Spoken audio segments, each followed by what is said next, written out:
Makinig po, ubos na po yung aming mga yung mga papel, mga pamphlets ng salita ng Diyos. So, tandaan po natin mga ate kuya, marami ang tao pag sa palengke talaga maraming tao, Kaya po talaga ang utos ng salita ng Diyos, pumunta ka doon sa maraming tao para baginan po ng kaligtasan, mabuting balita para po lahat ay makarinig. Kaya po, tandaan po natin kung hindi pa po kayo dyan mga Kristiyano, hindi pa natin tinatanggap si Kristo bilang Diyos at tagapagligtas. Ito po yung panahon na tayo manumbalik na.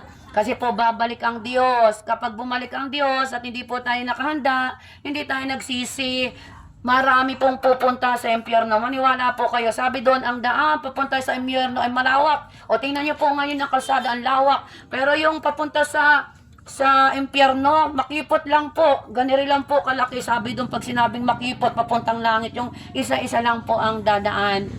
Why? Kasi po maraming tao na ayaw kay Jesus Christ. Pero mapalad po yung mga tao na tinatanggap si Jesus Christ as Lord and Savior. Marami pong tao nire-reject si Jesus Christ. Maraming tao ang di naniniwala na si Jesus ay Diyos.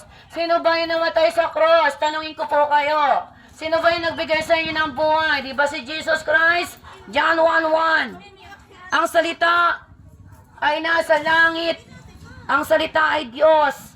At ang salita ay bumaba sa lupa.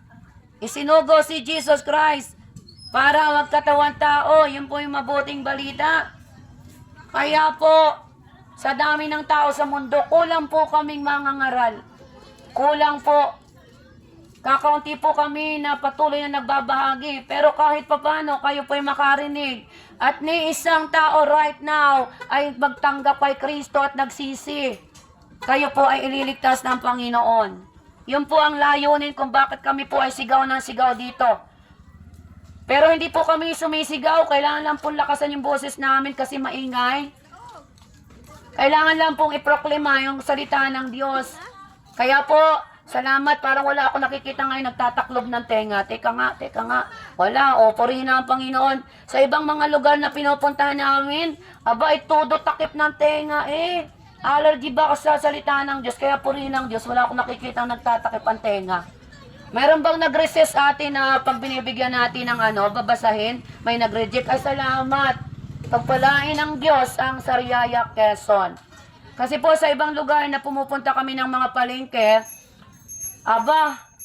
ay pagpasok pa lang namin nangangaral, nakaano na yung tao, Ate Tessie, nakaganyan, nakatakip na. Tayo po ay, kung kapag tayo naniniwalang may Diyos, ibig sabihin, makikinig po tayo ng salita ng Diyos. Pero ang masakit doon, kasi po nakasulat sa John 8:44, yung mga tao na makikinig ng salita ng Diyos ay sa Diyos. Anong kabaliktaran nun? Anong kabaliktaran?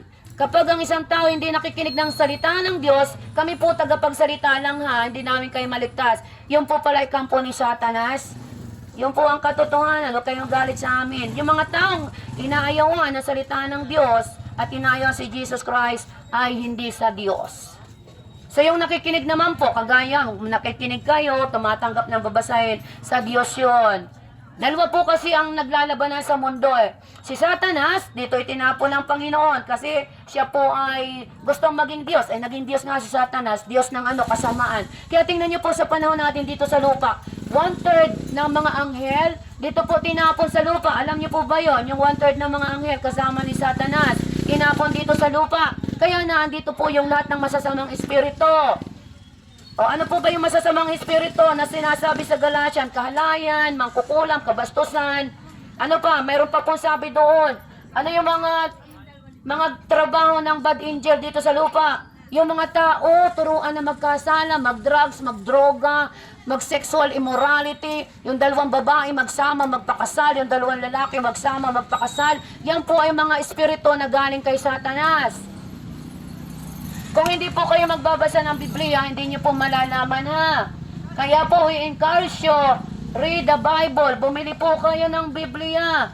Nagsasama hindi kasal. Yan po ay hindi natutuwa ang Diyos. Yan po ay mga espiritu na galing kay Satanas. Ang trabaho po ni Satanas, turuan ng mga tao na magkasala, lumayo sa Diyos. Ang trabaho ng Panginoon ay akayin, lumakat sa tama, matuwid na daan, mamuhay ng banal para makasumpong ng kaligtasan. Pag tayo namatay, lahat po yung mamamatay ha. Pansamantala lamang po sa lupa. Gusto niyo po bang 100 taon o ugod-ugod na kayo? Ang pinakamahalaga sa mundong ito, yung kaluluwa mo, maligtas. Kaya po habang nasa lupa, pinaghahanda tayo. May mga tao na naghihingalo, saka lang nagsisisi. Paano kung hindi na yung makapagsisi? Di sa impyerno, tandaan nyo po ha. Kapag ang isang tao namatay nang hindi tinanggap si Kristo, diretso sa impyerno. The Bible said, wake up! Yun po yung totoo eh. Magalit kayo sa amin, okay lang. Pero ang mahalaga, yung kaluluwa nyo maligtas. Hindi po ito biro. Hindi po kami pupunta dito nang walang saysay. Namatay si Kristo para sa iyo, sa akin, because He loves you. At ayaw ng Diyos na mapahamak tayo. Hindi po namin kayo kilala. Pero sumusunod lang po kami sa utos ng Diyos. Pumunta ka doon sa palengke at mangaral. Sige po. Yung makinig, salamat. Yung hindi, wala po kaming magagawa. Hindi ko po kayo maiiligtas. Ang magliligtas po sa inyo ay si Jesus Christ. Kapag kayo po ay nagsisi at nanampalataya.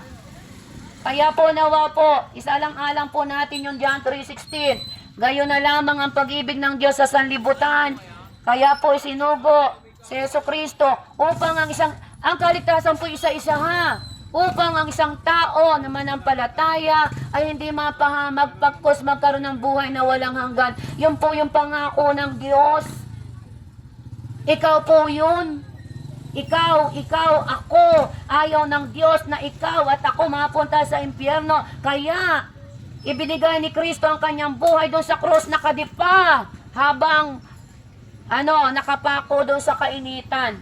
Yun po ang dahilan, yun ang layunin kung bakit si Jesus namatay sa krus para sa iyo at sa akin. Kaya po wag nating pagmatigasin ang ating puso habang pwede pa padating po ang one world government, one world religion, and one world currency. Hindi po natin alam, mga next year. Magkakaroon na po ng cashless, digital na. Wala na, dahan-dahan mawawala yung pera natin. Kasi po nakasulat sa Mateo 24, na andun po sa pahayag. Kaya po tayo pinaghahanda para alam natin ang gagawin kapag lumabas na ang Antikristo. Tandaan po natin. Kaya po maliwanag yung mga tao dyan. Habang may chance pa tayo, it's time to come back. Kaya po hindi kami nahihiya. Ang sigaw namin, magsisi nga kayo.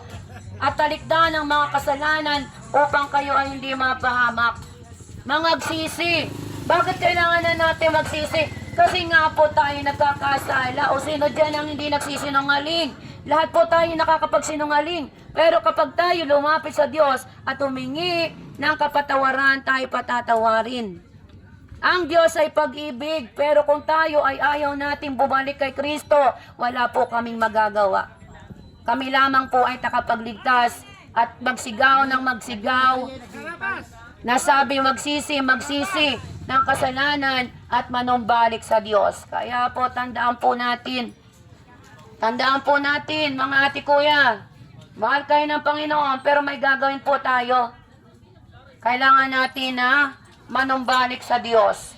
Kaya po hindi kami nahiya. Repent for the kingdom of God is at hand. Magsisi po tayo. Lahat po tayo inuutosan ng Panginoon na magsisi. Lahat po ha. Command po ng Diyos tayo magsisi kasi tayo makasalanan. Pero kapag nagsisi tayo, patatawarin po tayo ng Diyos. Kaya po sa magang ito, nakarinig po kayo na kailangan nyo si Kristo sa ating buhay. Gagawin lang po natin ay patuloy na pagsisihan ng kasalanan at kapag tayo nagsisi at nanampalataya na, mamuhay tayo ng matuwid sa harapan ng Diyos. Ate Tessie, dito tayo pumasok tayo. Kaya po tandaan natin, dadaan kami dito, padaan po ha. Kaya po, tandaan po natin, mahal na mahal po kayo ng Panginoon. Ayaw ng Diyos na tayo ay mapahamak. Kaya po ang magagawa lang namin ay talagang mangaral sa inyo. Mangaral lamang po. Pero kung kayo makinig, salamat. Kung ayaw naman, nire-reject nyo kami. Si Kristo ang nire-reject nyo. Kasi po, ang panahon ay talagang pasama ng pasama. Bawat sulok ng mundo, may gera dinig, gera doon. So kaya yung Gospel of Christ ang aming binabahagi. Yung salita ng Diyos ang aming binabahagi sa inyo. Yung salita ng Diyos, ang Panginoon. Sabi doon sa John 1:1, ang salita ay si Jesus Christ. Kaya po mga bata, Jesus love you. Kung kayo po ay may mga kaibigan, kakilala na Christian,